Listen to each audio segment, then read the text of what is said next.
जोगवा बोएली बेटी के पापा कटेला दूल्हा। जोगवा बोएली बेटी के पापा कटेला दूल्हा। धियवा पोसेली बेटी के मम्मी ले जाला दूल्हा। धियवा पोसेली बेटी के मम्मी ले जाला दूल्हा। जाओ जाओ सुहबे ससुरार सुहबा। सासू के आई ठन छोड़ई सुहबा। जाओ जाओ सुहबा ससुरार सुहबा। अपना सासू के आई ठन छोड़ई सुहबा। जोगवा बोएली बेटी के चाचा कटेली दूल्हा। जोगवा बोएली बेटी के चाचा कटेला दूल्हा। धियवा पोसेली बेटी के चाची ले जाला दूल्हा।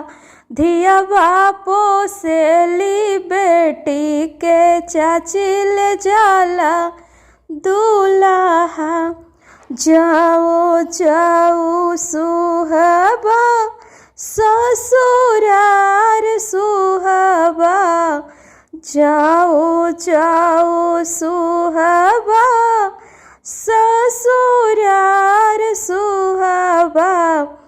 अपने गोतनी के आई ठन छोड़ई सुहबा। अपना गोतनी के आई ठन छोड़ई सुहबा।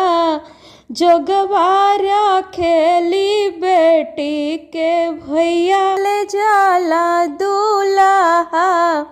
जोगवा रखेली बेटी के भैया ले जाला दूल्हा। जाओ जाओ सुहबा ससुरार सुहबा। अपना ननदी के आई ठन छोड़ई सुहबा। अपना ननदी के आई ठन छोड़ई सुहबा। जोगवा रखेली बेटी के पापा ले जाला दूल्हा। धियवा पोसेली बेटी के मम्मी ले जाला दूल्हा। धियवा पोसेली बेटी के मम्मी ले जाला दूल्हा।